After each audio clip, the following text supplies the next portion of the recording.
রাধে রাধে বন্ধুরা, শ্রীরাধা ব্লগে তোমাদের সবাইকে স্বাগত। আর আজকে আমি দেখাবো আমাদের বাড়ির সবথেকে ছোট সবথেকে কিউট সদস্যের ডেলি রুটিন। তো এখানে দেখুন, ও ঘুম থেকে উঠেছে, উঠে গোপাল দাদাকে প্রণাম করেছে, করে কিন্তু ও মর্নিং ওয়াকে চলে এসছে। এখানে ও মর্নিং ওয়াক করছে। একটু ব্যায়াম করো তো বাবা, একটু ব্যায়াম করে নাও, ব্যায়াম ব্যায়াম হাত উঁচু করে ব্যায়াম করে নাও। হ্যাঁ, করে নাও ব্যায়াম হচ্ছে তো। এখানে মর্নিং ওয়াক করে কিন্তু ও একটু এক্সারসাইজও করে নিচ্ছে। হাত উঁচু করে ব্যায়াম করো। আর এক্সারসাইজের পর ও কিন্তু এখানে পড়তে বসেছে। তো দেখো তোমরা ও কিভাবে পড়াশোনা করে।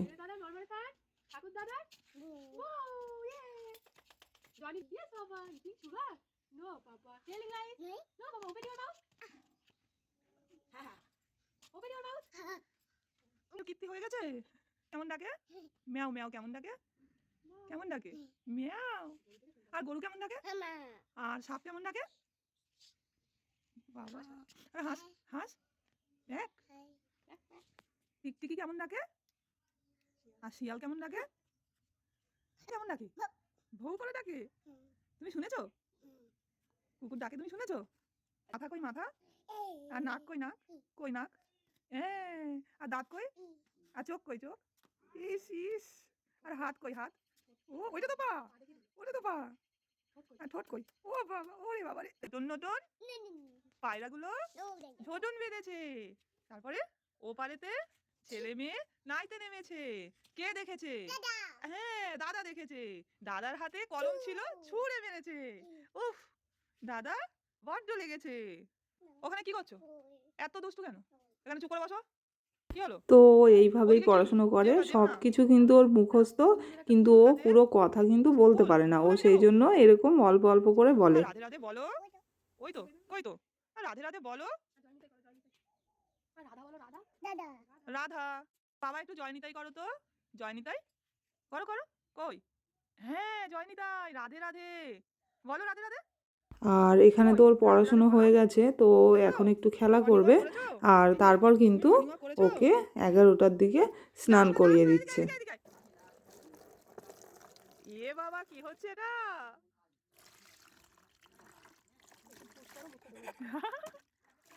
ইস, এ বাবা। গোলাপি গোলাপি মিশে গেল।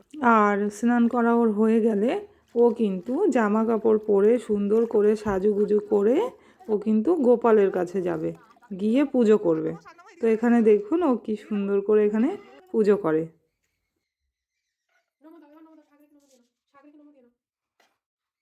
শাকটা কিন্তু অনেকক্ষণ থেকে আমরা নিতে চাইছি, কিন্তু ও দিচ্ছে না। ও শঙ্খটা বাজাচ্ছে আর ওখানে গোপাল দাদাকে ফুল দিয়েছে। আর এবারে ও তুলসী পাতা দিচ্ছে, সেটা আবার চন্দন লাগিয়ে দিতে হয়, সেটাও জানে। আর গুরুদেবকে এখানে ওকে বলা হয়েছিল চরণে দিতে, কিন্তু ও দেখুন ভুল করেই বলা হয়েছে। ও কিন্তু ঠিক ওটা বক্ষেই দিয়েছে। আর এখন দেখুন ওকে খেলার জন্য করতালটা কিনে দেওয়া হয়েছিল, ও কিন্তু সেটা নিয়ে গোপাল দাদাকে গান শোনাচ্ছে।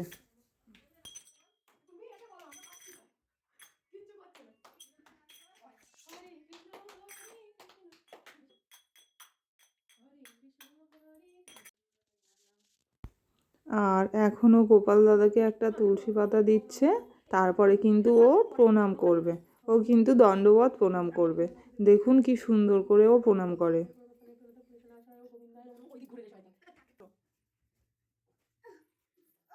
হয়েছে? কোথায় যাচ্ছ? চুপ কর চুপ কর।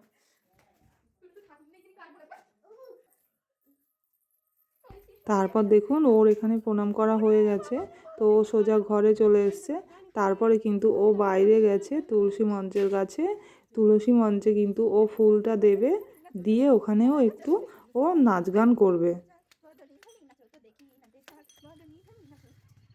তো এখানে ওর দিদি আর ও দিদি ওকে গান শোনাচ্ছিল, আর ও কিন্তু নাচ করছিল। আর এখন কিন্তু ওর পুজো করা কমপ্লিট হয়ে গেলে ওর মা ওকে ঘরে নিয়ে গিয়ে খাইয়ে দাইয়ে ঘুম পাড়িয়ে দেবে। না হলে কিন্তু ও খুব বদমাশ, সারা দিন ঘুমাতে চায় না। তো ওর মা ওকে জোর করেই ঘুম পাড়িয়ে দেবে। আর আজকের মতো এইটুকুই। আমি নেক্সট ভিডিওতে আবার ও এর পর কি করে সেটা কিন্তু দেখিয়ে দেব। তো বন্ধুরা, আজকের ভিডিওটা তোমাদের কেমন লাগলো আমাকে কিন্তু অবশ্যই কমেন্ট করে জানাবে, আর অবশ্যই কিন্তু সাবস্ক্রাইব করে দেবে। সবাই খুব ভালো থেকো, সুস্থ থেকো। রাধে রাধে।